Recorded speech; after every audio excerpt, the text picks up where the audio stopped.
नमस्कार, बहुत बहुत स्वागत है आप सबका आज दिन भर की तमाम बड़ी खबरों के साथ। हिमाचल प्रदेश में हेड कांस्टेबल के बाद डॉक्टर भी कोरोना पॉजिटिव निकला, 66 पहुंचा आंकड़ा। हिमाचल में कोरोना महामारी लगातार बढ़ती जा रही है।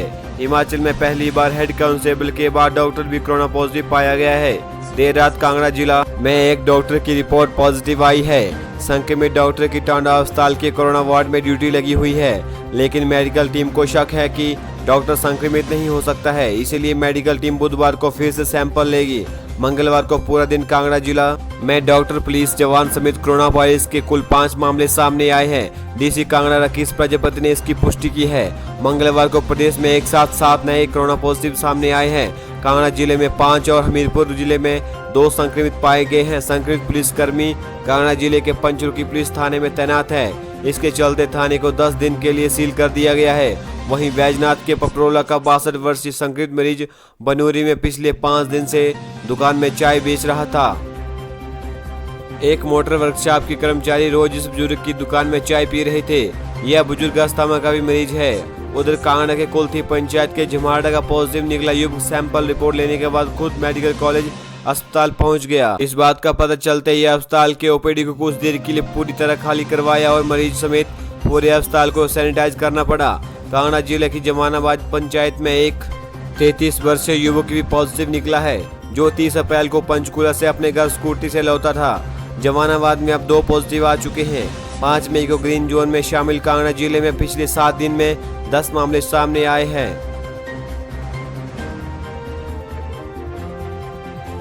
इसी के साथ हिमाचल 10वीं की परीक्षा देने वाले विद्यार्थियों को 11वीं कक्षा में मिल जाएगा दाखिला। हिमाचल में 10वीं कक्षा की परीक्षा देने वाले विद्यार्थियों को 11वीं कक्षा में प्रोविजनल के आधार पर दाखिला दिया जाएगा। परीक्षा परिणाम घोषित होने के बाद इन दाखिलों को नियमित किया जाएगा। जमा 1 कक्षा की पढ़ाई भी सुचारू तौर पर जारी रखने के लिए उच्च शिक्षा निदेशालय ने यह फैसला लिया है। मंगलवार को सभी स्कूल प्रिंसिपल और जिला उप निदेशकों को जारी पत्र में शिक्षा निदेशक डॉक्टर अमरजीत कुमार शर्मा ने 16 मई तक सभी कक्षाओं की दाखिला प्रक्रिया पूरी करने के निर्देश दिए हैं। उन्होंने स्कूल बदलने के इच्छुक विद्यार्थियों से सभी संबंधित स्कूल प्रिंसिपलों से संपर्क करने को कहा है। इसी के साथ हिमाचल से एक और बड़ी खबर। हिमाचल में उद्योगों में काम के 12 घंटे तय, सीटू ने किया इसका विरोध। हिमाचल के उद्योग में काम करने के 8 घंटे से बढ़ाकर 12 घंटे कर दिए गए हैं। हिमाचल सरकार ने इस संबंध में अधिसूचना भी जारी कर दी है। अतिरिक्त मुख्य सचिव श्रम एवं रोजगार विभाग की ओर से जारी अधिसूचना के अनुसार ये आदेश 20 जुलाई तक लागू रहेंगे। उधर सरकार के इस फैसले का सीटू के प्रदेश अध्यक्ष विजेंद्र मेहरा ने इसका कड़ा विरोध करते हुए इसे हजारों कामगारों के खिलाफ करार दिया है। राज्य के उप निदेशक फैक्ट्री ए के सूद ने बताया कि सभी उद्योगों में आगामी 20 जुलाई तक काम के 12 घंटे तय किए गए हैं। आपदा की घड़ी को देखते हुए सरकार ने यह कदम उठाया है। इसी के साथ एचपीयू, यूआईटी और बीसीए के लिए प्रवेश प्रक्रिया शुरू, 15 जून अंतिम तिथि। हिमाचल विश्वविद्यालय के यूआईटी के इंजीनियरिंग बीटेक कोर्स और university college of business study के बीसीए और बीबीए के कोर्स में नए सत्र में प्रवेश के लिए प्रक्रिया शुरू हो गई है। कोर्स में प्रवेश को ऑनलाइन आवेदन के लिए एडमिशन पोर्टल खोल दिया गया है। बीबी वेबसाइट पर प्रोस्पेक्टस उपलब्ध हैं। इसके लिए 15 जून अंतिम तिथि तय की गई है। लॉकडाउन के कारण अभी प्रवेश परीक्षाओं की तिथि निर्धारित नहीं की गई है।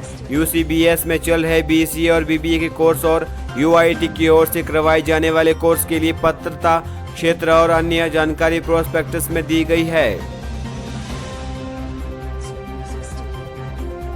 ऑनलाइन आवेदन फीस भी निर्धारित की गई है। सामान्य वर्ग में सब्सिडाइज्ड सीटों के लिए 400 रुपये और नॉन सब्सिडाइज्ड सीटों के लिए 900 रुपये।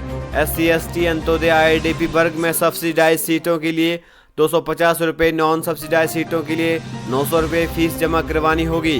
बीबीए कोर्स के लिए सब्सिडाइज्ड वर्ग में 40 सीटें, नॉन सब्सिडाइज्ड वर्ग में 20 सीटें हैं। सिंगल गर्ल वर्ग में 2 सीटें, जम्मू कश्मीर माइग्रेंट्स के लिए 2 और बीबी के कर्मचारियों के बच्चों के लिए 3 सीटें निर्धारित हैं। बीसीए कोर्स के लिए सब्सिडाइज्ड वर्ग की 30 सीटें, नॉन सब्सिडाइज्ड वर्ग की 20 सीटें रहेंगी।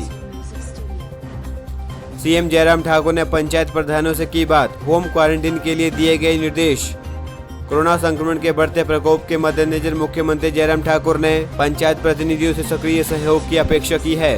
उन्होंने कहा कि पंचायत प्रतिनिधि अपने अपने क्षेत्र में महामारी की रोकथाम के लिए तय गाइडलाइंस की अनुपालना, आइसोलेशन सुविधा की व्यवस्था और होम क्वारंटीन पर निगाह बनाए रखने के लिए तत्पर रहे। मुख्यमंत्री मंगलवार को हमीरपुर और उन्नाव जिले के पंचायत प्रधानों, जिला परिषद व पंचायत सदस्यों से वीडियो कॉन्फ्रेंसिंग से बातचीत कर रहे थे। उन्होंने कहा कि राज्य में कोविड-19 के खिलाफ इस लड़ाई में वायरस संक्रमण के चक्र को तोड़ने में आइसोलेशन व्यवस्था और सामाजिक दूरी के प्रति लोगों को जागरूक करने में पंचायत प्रतिनिधि महत्वपूर्ण भूमिका निभा रहे हैं।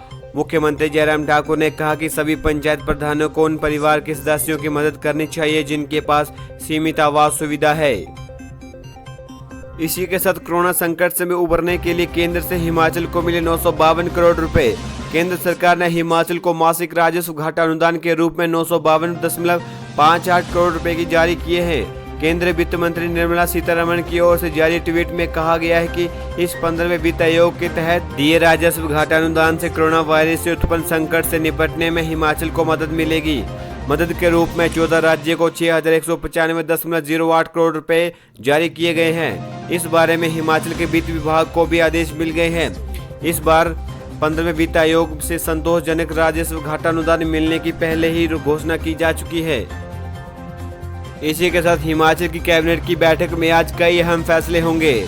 हिमाचल कैबिनेट की बैठक आज बुधवार 11 बजे बुलाई गई है। इस बैठक में विभिन्न विभागों से संबंधित फैसले होंगे। APL के राशन की कटौती, बिजली बोर्ड और शिक्षा विभाग से संबंधित फैसले होंगे। मुख्यमंत्री जयराम ठाकुर की अध्यक्षता में यह बैठक राज्य अतिथि गृह पीटर हाफ में होगी। वहीं कोरोना वायरस से बचाव के लिए हिमाचल के सरकारी और निजी स्कूलों को अभी खोलने का सरकार जोखिम नहीं उठाना चाहती है। ऐसे में स्कूलों को 31 मई तक बंद रखने का फैसला लिया गया है। कॉलेजों में 25 मई से होने वाली छुट्टियों को 18 से 10 जून तक देने का विचार है। इन छुट्टियों के समाप्त होते ही कॉलेजों की परीक्षा शुरू होंगी। शिक्षा विभाग ने 17 मई को लॉकडाउन समाप्त होने के बाद शैक्षणिक गतिविधियां शुरू करने के लिए एग्जिट प्लान तैयार कर लिया है। 13 मई को राज्य मंत्रिमंडल की बैठक में इस प्रस्ताव को अंतिम मंजूरी के लिए रखा जाएगा। इसी तरह की तमाम और बड़ी खबरों को जानने के लिए मेरे चैनल को सब्सक्राइब कीजिए। नमस्कार।